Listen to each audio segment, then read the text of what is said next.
சங்கீதங்களின் புஸ்தகம் 1வது சங்கீதம் 2:3 வாசிங்க. கர்த்தருடைய வேதத்தில் பிரியமாயிருந்து இரவும் பகலும் அவருடைய வேதத்துல தியானமாயிருக்கிற மனுஷன் பாக்கியவான்.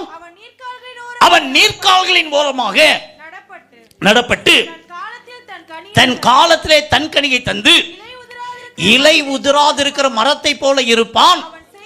அவன் செய்வதெல்லாம் வாய்க்கும். என் அன்புக்குரிய தேவனுடைய பிள்ளையே, கர்த்தருடைய வேதத்துல தியானமா இருக்கிறவங்க பாக்கியவான்கள். என் அன்புக்குரியவர்களே, இன்றைக்கு ஆண்டவருடைய வேதத்து மேல நீங்க தியானமா இருக்கும்போது என் தேவனாகிய கர்த்தர் உங்க மேல பிரியமாயிருப்பார். தேவனாகிய கர்த்தர் விளம்பின இந்த வேத புத்தகத்துக்கு யார் யார் முக்கியத்துவம் கொடுக்கிறாங்களோ அவங்க தான் அவருடைய பிள்ளைகள். இந்த கர்த்தருடைய வேதத்தை இன்னைக்கு அநேகர் அந்நிய காரியமாக எண்ணுறாங்க. இன்னைக்கு அநேக கிறிஸ்தவனுடைய வாழ்க்கையில இந்த வேத புத்தகத்திற்கு முக்கியத்துவம் கொடுக்கிறதே கிடையாது. இது போல கூட்டங்களுக்கு வரும்போது கூட கையில பைபிளை கொண்டு வர்றதுக்கு வெட்கப்படுறாங்க.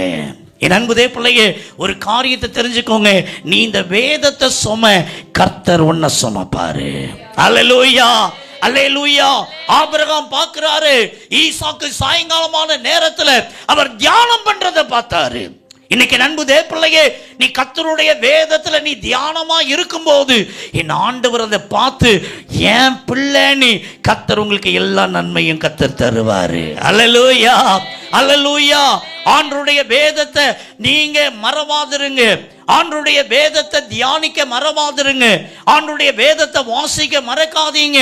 அதிகாலையில எழுந்த உடனே நீங்க ஸ்கூலுக்கு போலாம், காலேஜுக்கு போலாம், வேலைக்கு போலாம், பைபிள் வாசிக்காம என் அன்பு பிள்ளையே வீட்டு விட்டு வெளியே போகாதீங்க. அல்லேலூயா, அல்லேலூயா. எத்தனை பேர் இந்த வேத புத்தகத்தை சுமக்கிறவங்களா இருக்கிறீங்க?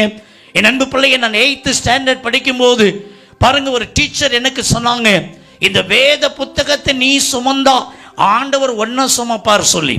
நான் 8th ஸ்டாண்டர்ட் படிக்கிறதுல இருந்து நான் அந்த பைபிளை என்னுடைய பேக்குக்குள்ள, புக்கு வச்சிருக்கிற பேக்குக்குள்ள இதை நான் சுமந்திருக்கிறேன். இன்னைக்கு ஆண்டவர் உண்மையா சொல்றேன், கர்த்தர் என்ன ஒரு ஊழியக்காரனா மாத்தி இருக்கிறார். ஆமென் சொல்லுங்க, ஆமென் சொல்லுங்க.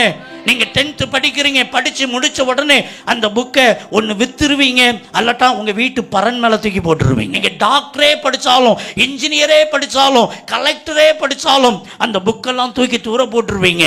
ஆனா நம்முடைய வாழ்க்கையின் முடிவு வரைக்கும் நம்மளை கொண்டு போய் பரலோகத்தில் கொண்டு போய் சேர்க்கக்கூடிய ஒரே ஒரு புத்தகம் இந்த வேத புத்தகம். அல்லேலூயா,